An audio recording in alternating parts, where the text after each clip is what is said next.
안녕하세요. 자, 오늘은 이제 제2장 등기의 기간과 설비. 자, 이쪽 부분은 등기소라든지 등기관 같은 경우는 출제 빈도가 좀 그렇게 높지 않고요. 주로 이제 등기부 위주로 시험에 이제 출제되기 때문에 등기소와 등기관은 간단하게 정리를 하고 등기부로 넘어갈게요. 자, 이제 보시면 등기의 기간 및 설비예요.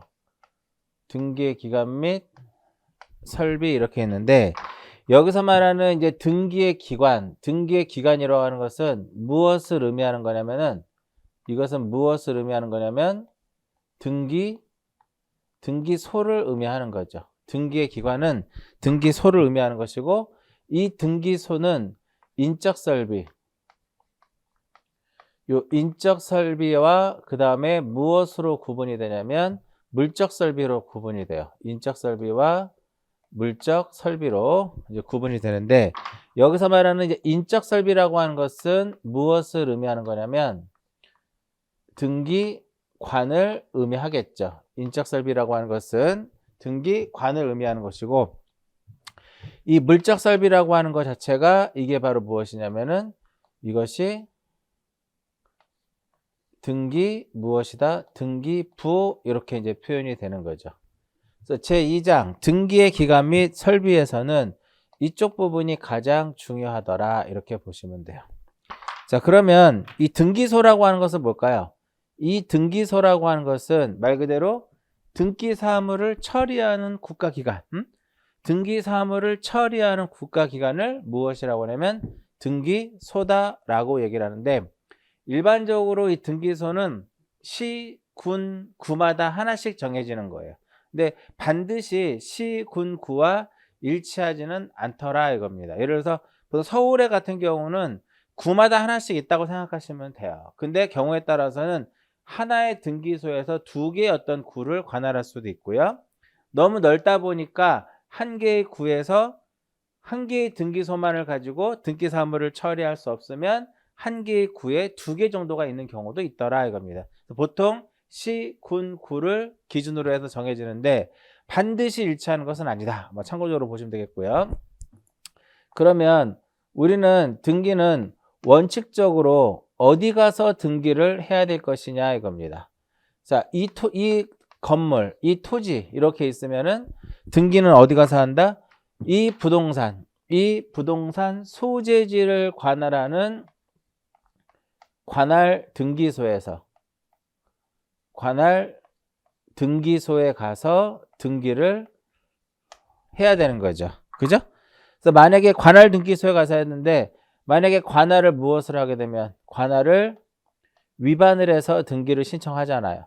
관할을 위반해서 등기를 신청하게 되면 등기관은 등기법 제29조 몇 호에 의해서 1호에 의해서 무엇을 하도록 되냐면 1호에 의해서 각하 결정을 하도록 되어 있어요. 1호에 의해서 각하를 하는데 만약에 등기관이 각하를 하지 않고 이것을 무엇을 했다? 실행을 해버린 겁니다. 기록을 한 거죠. 기록을 했더라 이겁니다. 그랬을 때 이 등기의 효력은 우리 지난주에 말씀드렸듯이 무엇이다? 당연 무효인 등기예요. 이 경우에는 당연 무효가 될 것이고 등기관이 직권에 의해서 말소를 하고 또한 이의신청의 대상이 되더라 이겁니다. 그 원칙이 있으면 이제 무엇이냐면은 예외가 있더라 이겁니다. 예외의 경우에는 무엇이냐면은 어차피 우리 등기는 관할 등기소에 가서 등기를 해야 되겠죠. 그런데 예외의 경우에는 관할을 무엇을 받는 경우가 있다? 관할을 지정받는 경우가 있더라 이겁니다. 이 관할을 지정받는 경우는 어떤 경우냐면은요. 관할을 지정받는 경우 어떤 경우냐면은 어떠한 두 개의 동이 하나 있어요. 여기는 화곡동이고 여기는 신월동입니다. 화곡동이고 신월동인데 이 화곡동은 강서구예요. 화곡동은 강서구이기 때문에 강서 등기소가 있고요. 신월동은 양천구입니다. 양천구이기 때문에 양천 등기소가 있어요. 양천구기 때문에 양천 등기소가 있더라 이겁니다. 근데 A라는 사람이 건물을 이렇게 신축을 했더라 이겁니다.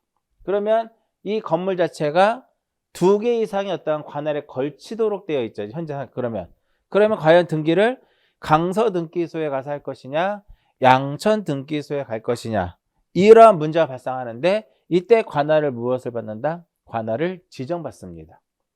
관할의 지정에서 가장 중요한 관할의 지정의 가장 핵심은 바로 뭐냐면 누가 지정권자이냐 이거. 누가 지정권자이냐? 상급 법원장. 이 상급 법원장이 관할을 무엇한다? 지정을 하더라 이겁니다. 관할을 지정받잖아요. 만약에 상급 법원장이 강서 등기소에 가서 등기를 가서 하라라고 지정을 해주면은 이 A는 지정이 있었음을 증명하는 서류를 가지고 강서 등기소에 가서 등기를 하게 돼요. 강서 등기소에서 등기를 하게 되면 그 등기소에서는 양천 등기소에다 알려줍니다. 왜? 또 양천에서 또 해버리면 중복 등기가 이중의 등기가 중복 등기가 발생하기 때문에 그런 거예요.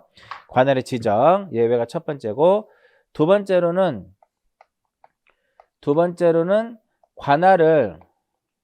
관할에 무엇이 있냐면 위임이 있어요. 관할을 무엇 받는 경우가 있다? 관할을 위임받는 경우가 있더라 이겁니다. 그럼 여기서 관할의 위임은 어떤 거냐? 이런 것들이죠. 이렇게 있으면은 큰 산이 하나 있고 큰 이제 하천이 하나 이렇게 있어요. 그리고 또 지역이 또 하나 이렇게 있고, 근데 요 동그라미 요 지역은 등기소가 여기에 존재하고요. 이쪽은 등기소가 이쪽에 이렇게 하나 있어. 그러면 이쪽에 있는 동네들의 관할은 요 등기소란 말이에요. 그러면 강도 건너야 되고 산도 넘어야 되고 굉장히 불편함이 많죠.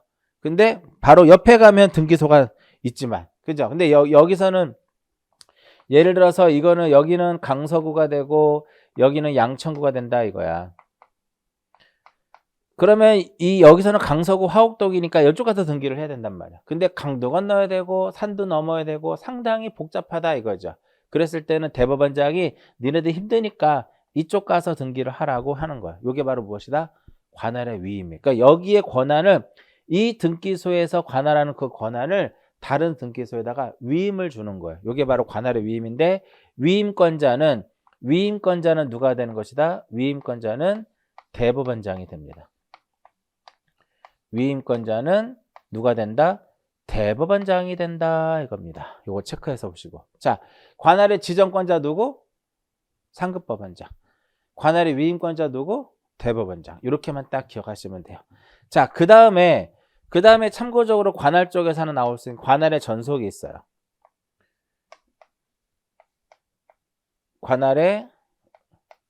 관할의 전속이 있더라 이겁니다. 이 관할의 전속이라고 하는 것은 A 등기소에서 관할을 했던 것이 다른 등기소로 관할의 그 권한을 A에서 관할 권한을 가지고 있었는데 이 권한이 다른 등기소로 바뀌는 거예요. 그래서 이 관할의 전속을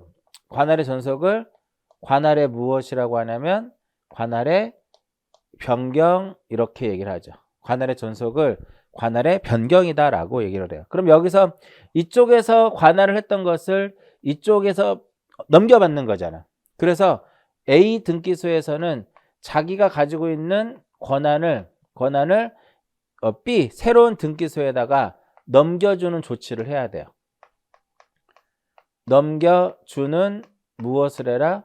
넘겨주는 조치를 취해라 이겁니다. 그럼 넘겨받았죠. 넘겨받은 등기소에서는 표제부에다가 등기 기록 중에 어디에다가 표제부에다가 뭐라고 써야 돼요? 관할의 변경, 관할의 전속이 있다라고 하는 관할이 변경됐다라고 하는 뜻을 기록하도록 되어 있다 이렇게 보시면 돼요. 아시겠죠? 시험에 이렇게 나올 수 있어요.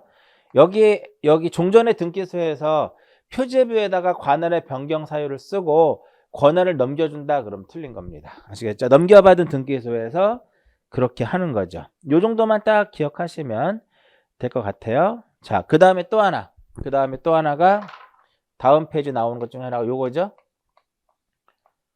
등기 사무의 무엇이다? 등기 사무의 정지, 이렇게 등기 사무 정지. 원래 등기 사무는 정지되지 않는 것을 원칙으로 해요. 근데 전쟁이라든지 체제지변, 등기 사무를 정지하지 아니할 수밖에 없는, 정지를 해야 될 수밖에 없는 그 사유가 발생할 수 있잖아요. 그럴 때는 대법원장이 누가? 대법원장. 이 대법원장은 일정한 기간을 정해가지고 대법원장은 일정한 기간을 정해서 등기 사무를 무엇한다? 등기 사무를 정지시키더라 이겁니다. 그러면 정지시켰는데 그 정지 기간에 등기를 무엇하게 되면 등기를 신청을 하게 되면 등기관은 29조 몇 호에 의해서 2호에 의해서 이것을 무엇을 해야 돼요? 각하를 해야 된다 이겁니다. 근데 각하를 해야 되는데 불구하고 등기관이 이것을 실행을 한 거죠. 등기에 기록을 한 것이다 이겁니다. 그랬을 때 기록된 등기의 효력은 어떻게 볼 것이냐 이거야. 효력은 어떻게 볼 것이냐 이거죠. 답이 나왔겠죠? 이것은 무엇이다? 역시 1호와 마찬가지로 당연 무효인 등기고 등기관이 직권에 의해서 무엇을 할 수 있고 말소할 수 있고 또 무엇이 가능하다? 이의 신청이 가능하다. 이렇게 되는 거예요. 이 정도만 딱 기억하시면 충분할 것 같고요. 이거 외에는 시험에 출제된 적이 없고요. 자, 그 다음에 나오는 게 등기관이죠. 이 등기관은 누구를 등기관이라고 그래요? 등기 사무를 무엇하는 자? 등기 사무를 처리하는 자. 등기 사무를 처리하는 자를 무엇이라고 하냐면 등기관이다라고 얘기를 하는데 이 등기관은요. 아무나 등기갑이 되는 것이 아니라 4급, 5급, 6급, 7급 중에 4급, 5급, 6급, 7급 중에 지방법원장이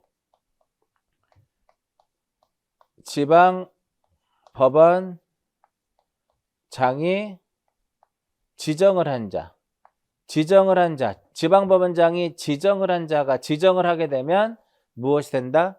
등기관이 된다 이겁니다. 그럼 여기서 4급이라고 하는 것은 등기 사무관이에요. 등기가 아니라 이 4급은 4급은 법원 서기관이죠. 법원 서기관. 이 4급은 법원 서기관이고요. 그 다음에 5급은 등기 사무관이에요. 5급으로 사무관이라고 하죠. 등기 사무관이라고 하고 6급은 등기 주사. 그 다음에 7급은 등기 무엇이다? 등기 주사보 이렇게 이제 표현하는 거죠. 이 중에서 지방법원장이 지정한 자가 무엇이 될 수 있다? 등기관이 될 수 있더라 이겁니다. 그러면 이러한 지정한 자가 지정받은 자가 누가 될 수 있어요? 지정을 받은 자가 등기관이 된다라고 말씀을 드렸죠. 등기관에 대해서는 업무 처리에 제한을 둡니다. 등기관에 대해서는 업무 처리에 무엇을 둔다? 제한을 두도록 되어 있어요. 그러면 등기관에 대해서 업무 처리에 제한을 두는 이유가 뭘까요? 공정성 때문에 그래요. 공정성 때문에 그렇다 이겁니다. 그래서 그러니까 어떠한 경우에 우리가 제한을 두냐면은 자기, 배우자,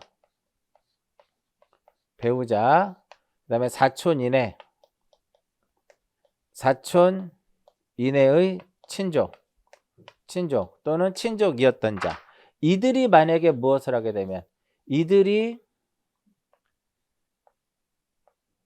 등기를 무엇하게 되면 이들이 등기를 신청을 하게 되면 업무 처리를 무엇한다?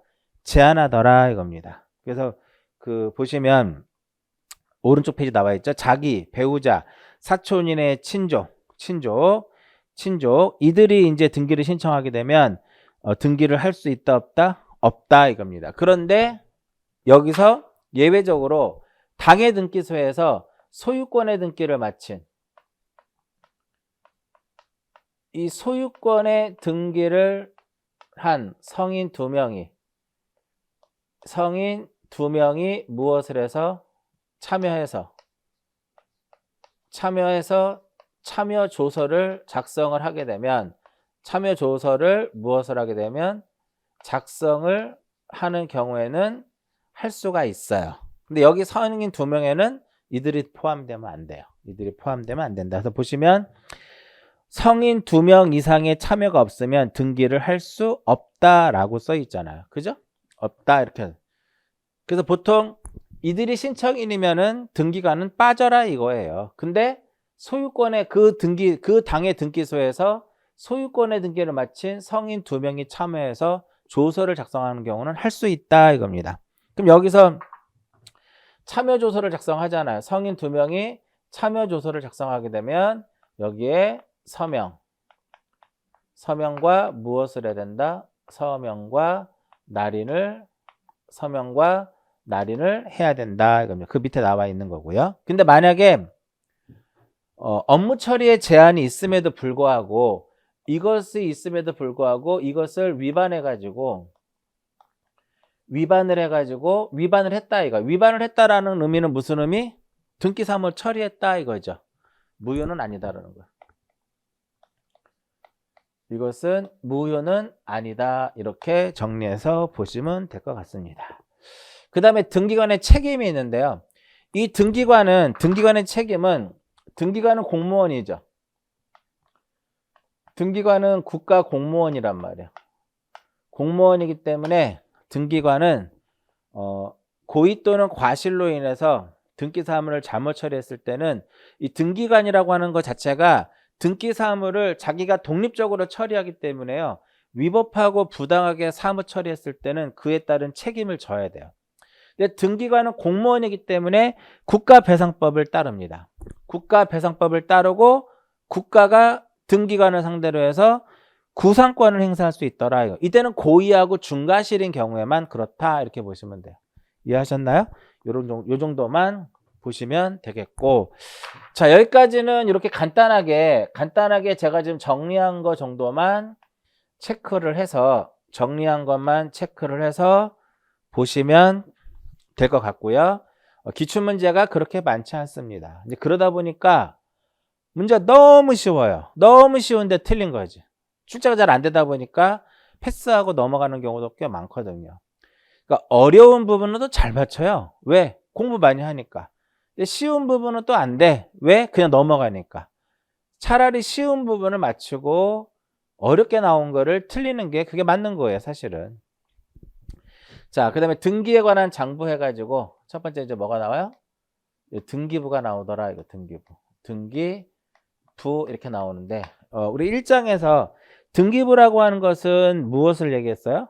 어떠한 전산정보 처리 조직에 의해서 이제 편성한 장부를 등기부다라고 이제 표현해 놨는데, 이 등기부에 보면 등기부를 편성하는 방법, 등기부를 어떻게 편성할 것이냐, 이것은 원칙적으로 등기부를 편성하는 방법, 원칙은 무엇이다?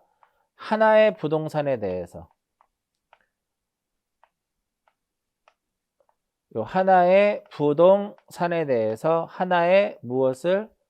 하나의 등기 기록을 두도록 되어 있다 이겁니다.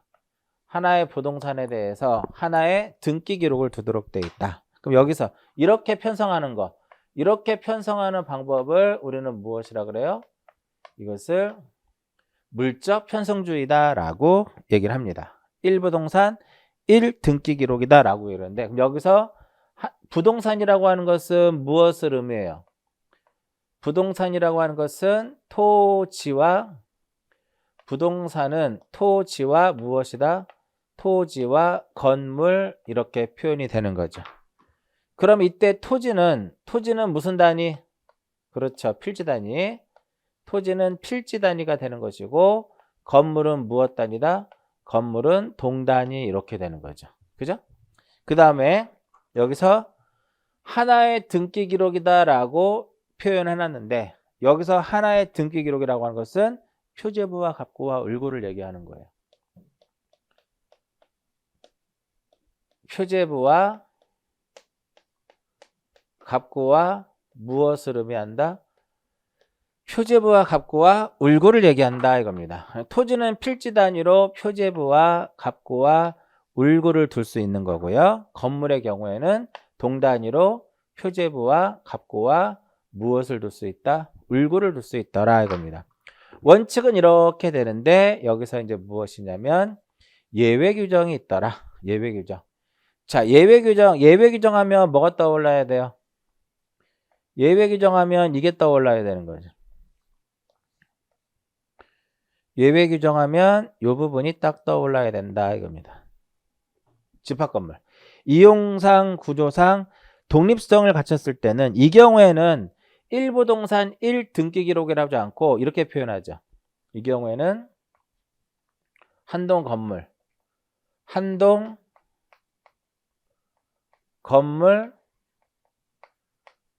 전부에 대하여 한동 건물 전부에 대해서 무엇을 둔다? 하나의 등기 기록을 둔다라고 표현을 하죠. 그렇죠? 한동 건물 전부에 대해서 하나의 등기 기록을 둔다라고 하는데 그럼 여기서 한동 건물 전부에 대해서 하나의 등기 기록을 두는 경우는 이렇게 표현할 수 있더라 이겁니다. 등기법 공부할 때 이 등기 기록이 어떻게 구성이 되어 있고 어떠한 내용들로 이루어져 있는지를 모르면 등기법 공부하기 굉장히 어려워지는 거예요. 일단은 여기서는 한동 건물의 표시를 나타내주는 한동 건물의 표시를 나타내주는 무엇이 있어야 될까요? 표제부가 있어야 되고 한동 건물의 표시를 나타내주는 뭐가 있어야 돼요? 표제부가 있어야 되고 그 다음에 구분 소유권의 목적이 되는 건물의 부분을 우리는 무엇이라 한다? 전유 부분이라고 하죠. 전유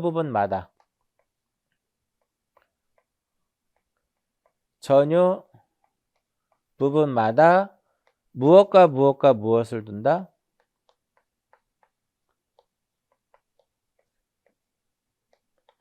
표제부와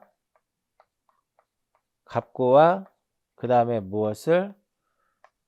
을구를 둔다 이렇게 되는 거죠. 이렇게. 그렇죠? 자, 이제 그러면 근데 이제 83페이지 맨 밑에 보시면은 각각의 그러니까 한동 건물 표제부와 각각의 전유 부분에 대한 표제부와 갑구와 을구를 두는데 우리가 증명서를 발급받고자 할 때 증명서를 발급받고자 할 때라든지 또는 열람을 하고자 할 때는 각각이라는 말이 들어가면 안 되고 이때는 무엇이 들어가야 된다? 해당 이렇게 들어가야 돼. 해당하는 전유 부분에 대한 표제부 갑구 을구를 1등기 기록이라고 본다 이겁니다. 즉, 요 부분은 이런 거예요. 이렇게 한동 건물의 표제부하고요. 전유 부분에 표제부 갑구 을고 이거를 다 묶어서 무엇이라 그래? 이것을 1등기 기록이다라고 얘기를 해요. 그런데 증명서라든지 열람할 때 만약에 내가 101호에 대한 증명서를 발급받고자 한다고 하게 되면 한동 건물의 표제부하고 해당하는 전유 부분의 표제부 갑구 을고 요렇게만 이걸 무엇이라고 한다? 이렇게만 1등기 기록이다라고 얘기를 하는 거죠. 이해하셨나요? 자, 그러면 여기 토지든 건물이든 표제부와 갑구와 을구가 있는데 여기 두 개 나눠볼게요. 토지 등기 기록의 표제부하고 건물 등기 기록의 표제부 이렇게 나눠지면 이 토지 등기 기록의 표제부에는 뭐를 기록하는 거야? 여기는 뭐를 기록하면 돼요? 토지에 무엇을 기록하면 된다? 토지의 표시사항을 기록하면 돼요. 그럼 여기서는 건물 등기 기록의 표제부에는 건물의 표시를 쓰면 되겠죠. 자, 토지의 표시라고 하는 것은 무엇을 의미해요? 소재, 그 다음에 지번, 지목, 면적 여기까지만 경계 좌표는 들어가지 않죠. 그 다음에 건물의 표시는 소재, 집은 지목 들어가지 않고요. 그 다음에 건물에 무엇이 들어간다? 내역이 들어가요. 이 건물의 내역이 들어가는데 여기서 말하는 이 건물의 내역이라고 하는 것은 무엇을 의미하는 거냐면은 건물의 내역이라 하면 구조와 종류와 그 다음에 무엇이다? 면적을 의미하는 거예요. 그죠? 이렇게 되는 것이다 이겁니다. 표제부니까 이거 외에도 뭐가 들어가 줘야 돼요? 공통적으로 표시번호 들어가 줘야죠. 표시번호 들어가 줘야 되고 접수란이 들어가야 돼요. 접수란이 들어가야 되는데 이 접수란에는 뭐만 기록한다? 접수 연월일만 기록하죠. 접수 연월일만 기록하더라 이겁니다. 뭐는 기록하지 않아? 그렇죠. 접수 번호는 기록하지 않습니다. 이 접수 번호는 기록하지 않고 이 접수 번호는 어디에만 들어가요? 갑구하고 울구에만 들어가죠. 지금 제가 이제 요약 강의다 보니까 일일이 제가 등기 기록을 실질적으로 그려보진 않는데 여러분들이 이게 조금 어려우신 분들은 우리가 그 개념 완성에서도 기본 이론에서도 제가 등기 기록을 그려드렸으니까 그거 한번 체크해서 꼭 한번 보시고요. 84페이지 보면 정중앙에 나와 있어요. 이런 부분들이.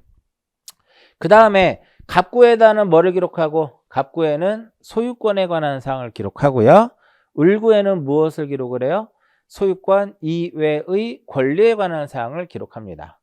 이 갑구하고 울구는 똑같이 생겼어요. 순위번호 들어가고 순위번호 들어가겠고요. 그 다음에 무엇이 들어가냐면은 등기의 목적이 들어갑니다.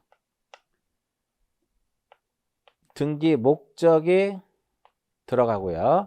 접수란이 들어가요. 그 다음에 접수란이 들어가는데 여기서 이 접수란에는 접수번호하고 접수번호와 접수 연월일만 이렇게 딱 들어가는 겁니다. 아시겠죠? 그 다음에 뭐가 들어가면 등기 원인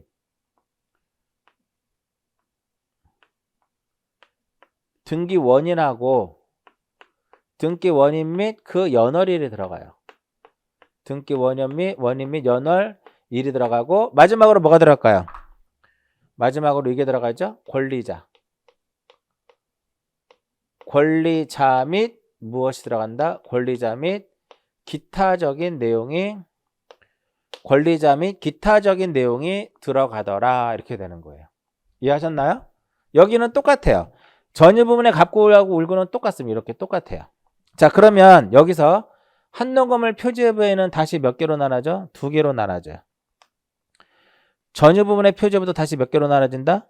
전유 부분의 표제부에도 다시 2개로 나눠지더라 이겁니다. 아래쪽 페이지 보시면 돼요. 84페이지 아랫부분에 보시면 돼. 한동건물 표제부 위쪽에는 한동건물의 표시를 씁니다.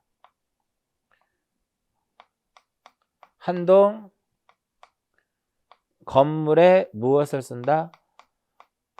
한동건물에 표시를 쓰고요. 그 다음에 아랫부분에는 얘를 쓰는 거죠. 대지권. 이 대지권의 목적인 무엇을 쓴다? 토지의 표시를 쓰는 겁니다. 대지권의 목적인 토지에 무엇을 쓴다? 토지의 표시를 쓰더라 이겁니다.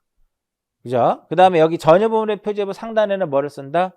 한동건물 표제부에는 한동건물의 표시를 썼기 때문에 전유 부분의 표제부에는 얘를 써줘야 돼요. 전유 부분의 표시. 전유 부분에 무엇을 쓴다? 표시를 써줘야 되겠고, 여 밑에다가 뭐를 쓰냐면은 대지권에 무엇을 쓴다? 대지권의 표시를 딱 쓰도록 되어 있다 이겁니다. 이해하셨죠? 자, 그럼 여기서 보면은 요 한동 건물의 표시에는 어떤 것들이 그대로 내려오면 되냐면은요. 요 부분. 요쪽에 있는 것이 그대로 내려오면 돼요. 그대로 내려오면 되고 여기다 플러스 요것만 써주면 돼요. 건물의 무엇? 건물의 명칭하고 건물의 무엇을 써주면 된다? 건물의 번호를 그대로 써주면 되는 겁니다. 요 경우. 전유 부분의 표시는요. 전유 부분의 표시는 이쪽에 있는 한동 건물의 표시에 써져 있는 거 그대로 갖고 내려와요. 한동 건물의 표시에 써져 있는 거 그대로 내고 넘어오는데 뭐는 빠지고 소재와 지번. 소재와 지번은 빠지고 내려옵니다. 소재와 지번은 빠지고 왜 소재와 지번은 왜 빠질까요? 소재와 지번이 빠지는 이유는 이 한동 건물 표제부하고 이 전유 부분하고 표제부 갖고 이거는 같이 묶여 다니는 거기 때문에요. 여기에 소재 지번이 있기 때문에 굳이 여기다 써줄 필요가 없는 거예요. 자, 그 다음에 대지권의 목적인 토지 표시죠. 토지 표시니까 여기 있는 거 그대로 내려오면 돼요. 내려오면 되고 여기다 플러스 1년 번호만 하나 더. 무엇만? 여기다 1년 번호만 하나 더 딱 써주면 됩니다. 1년 번호만 딱 하나 써주면 되겠고요. 그 다음에 대지권의 표시란에는 이거를 쓰는 거죠. 대지권의 무엇? 종류. 대지권의 종류하고 대지권의 무엇? 비율을 써주면 된다 이겁니다. 기본적으로 요거를 이 부분을 알아야만 신청 정보와 관련된 내용들도 다 여러분들이 알 수가 있어요. 이렇게 해서 보시면 되겠고 맨 밑에 리을에 보면 이거 써 있죠. 84페이지 맨 밑에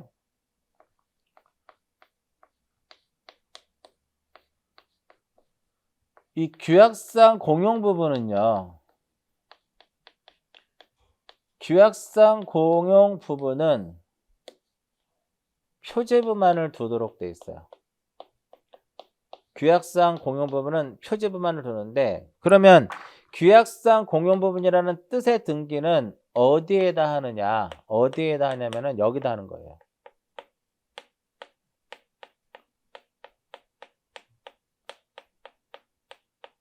전유 부분의 표제부에다가 하도록 되어 있어요. 이 전유 부분의 표제부에다 하도록 되어 있다. 그 내용이에요. 리을이. 구분 건물의 규약상 공용 부분은 어디에다 한다? 전유 부분의 표제부에다 하기 때문에 전유 부분의 표제부만 둔다라고 써져 있는 거죠. 이해하셨나요? 이렇게 해서만 정리하고요. 자, 그 다음 페이지 보시면은 그 다음 페이지 보면 여기에 나와요. 폐쇄 등기 기록.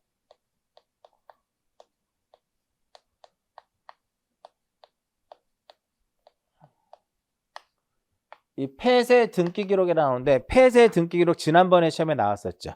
이 폐쇄 등기 기록이라고 하는 것은 뭐냐면 더 이상 등기부로서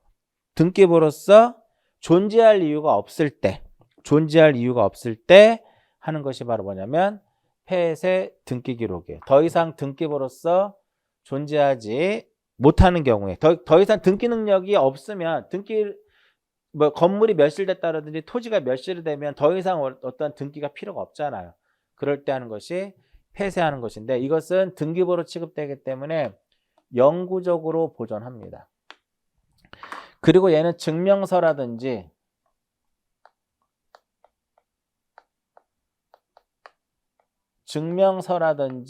무엇도 가능하다. 열람도 이거 가능합니다. 시험에 안 된다라고 시험에 출제가 됐었죠. 가능하고요. 자, 그러면 등기 기록을 폐쇄하는데 폐쇄 사유에 대해서 제가 한번 정리를 하는데 이 폐쇄 사유는요. 폐쇄 사유를 정리할 때는 내용에 따른 분류를 가지고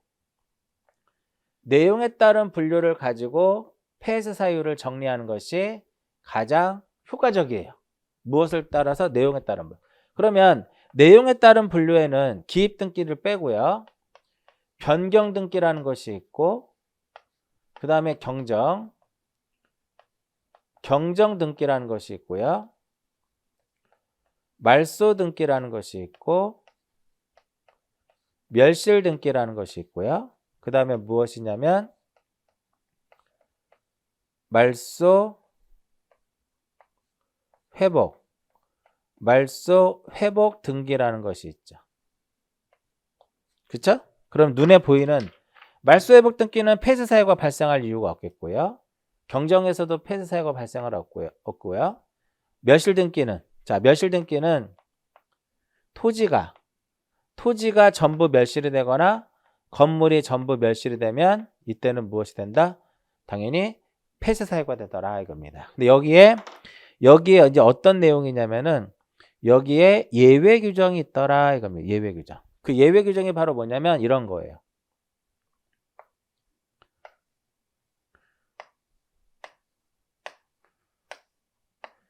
이 건물이 다 날아가면 폐쇄하면 되겠죠. 근데 멸실한 건물이 한동 건물을 구분한 것일 때는 이 부분에 대한 표제부와 갑구와 을구만 덜어내면 돼요.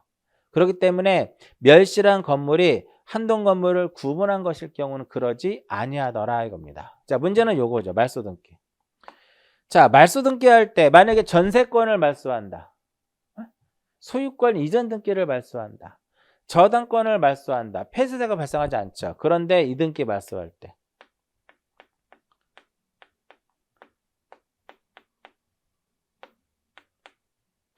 이 소유권 보존 등기를 무엇하게 되면 소유권 보존 등기를 말소하게 되면 더 이상의 등기부로서 이유가 없잖아요. 그렇기 때문에 폐쇄사가 되는데 역시 여기서도 어떤 규정이 있다? 역시 여기서도 예외 규정이 있더라 이겁니다. 그 예외 규정이 바로 뭐냐면 이거예요. 집합 건물에서 한동 건물 표제부와 전유 부분의 표제부 갚고 을고 표제부 갚고 을고 표제부 갚고 을고 표제부 갚고 을고 해서 이거 묶어서 이걸 뭐라 그래요? 이것을 이렇게 묶어가지고 우리는 1등기 무엇이란다? 1등기 기록이다 라고 얘기를 했잖아요. 그랬을 때 이 부분에 대해서 소유권 보존 등기를 무엇하게 되면 보존 등기를 말소하게 되면 여기에 갑구하고 을고만 이렇게 끄집어내면 돼요. 전체를 다 폐쇄해서는 안 된다 이겁니다. 자, 가장 어려운 부분이 바로 이 부분이에요. 변경 등기에 보면 토지와 건물로 봤을 때 면적의 증감을 가져올 수 있죠. 면적의 증감이 있을 경우에 무엇을 한다? 변경하는 거예요.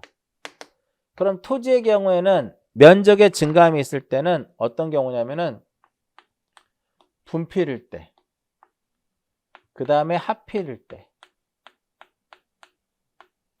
그 다음에 합병일 때, 요 세 가지가 되는데 분필의 경우에는 분필은 어떤 게 분필이에요? 요 한 필지를 몇 필지로 이렇게 두 필지 이상으로 나누는 것을 분필이라고 하죠. 이렇게 분필 등기를 할 때는 등기 기록이 무엇이 돼요? 개설이 되는 것이기 때문에 여기에 기존에 1이었다. 1이고 1에 1이면 이 부분의 필지에 대해서 등기부가 개설이 된단 말이에요. 그렇기 때문에 폐쇄 사유가 발생하지 않는데 하필은 분필의 반대잖아. 두 필지 이상의 토지를 하나로 이렇게 합치는 겁니다. 그럼 얘가 1이고 얘가 2고 그럼 합치면 1이 된단 말이죠. 그럼 기존에 요거 요 두 번, 지번 2번인 등기 기록은 존재할 이유가 없으니까 폐쇄 사유가 되는 거야. 그래서 토지를 무엇했을 때 합필했을 때 무엇이 발생한다? 폐쇄 사유가 발생하는 겁니다. 근데 합병의 경우는 조심하셔야 돼요. 합병은 이겁니다. 토지에서의 그 합병이라고 하는 것은 이 토지에서의 합병이라고 하는 것은 무엇을 의미하는 거냐면 이런 것을 의미하는 거예요. 두 필지가 이렇게 있으면 얘를 분필을 해서 합치는 거야. 1번이고 2번이면 그대로 1번하고 2번이더라 이겁니다. 그러면 이 경우에는 면적이 어때요? 면적이 줄어들죠. 자, 이 경우에는 면적이 줄어드는 반면에 요거에는 면적에 뭐를 가져와요? 면적에 늘어나는 현상이 발생하죠. 그러니까 면적이 줄어들고 늘어났을 때 하는 것은 이러한 등기는 무슨 등기가 된다? 변경 등기가 된다 이겁니다. 그래서 토지를 합병했을 때는 개설도 폐쇄도 발생하지 않는다 이렇게 보는 거예요. 개설도 폐쇄도 발생하지 않는다 이렇게 되는 거고요. 건물의 경우에는요. 건물은 분할이라고 하고요. 나누는 것을 분할이라고 하고 합치는 것을 합병이라고 그래요. 그 다음에 분할과 합병과 동시에 일어나는 것을 분할과 합병이 동시에 일어나는 것을 분할합병이다 라고 얘기를 해요. 건물은 합병했을 때 이 분필은 얘랑 똑같고요. 합병은 얘랑 똑같은 거고 분할합병은 얘랑 똑같아요. 그래서 건물을 무엇했을 때? 합병했을 때 폐쇄 사유가 발생하고요. 자, 이제 기타적으로 이제 하나 더 보면은 우리나라는 1부동산 1등기 기록이죠. 그렇죠?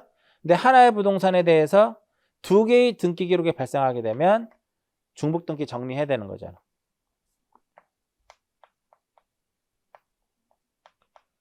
그래서 중복 등기를 무엇하는 경우에 중복 등기를 정리할 때 중복 등기를 정리하게 되면 하나 존치 하나 폐쇄가 되기 때문에 이 경우에도 뭐가 발생한다?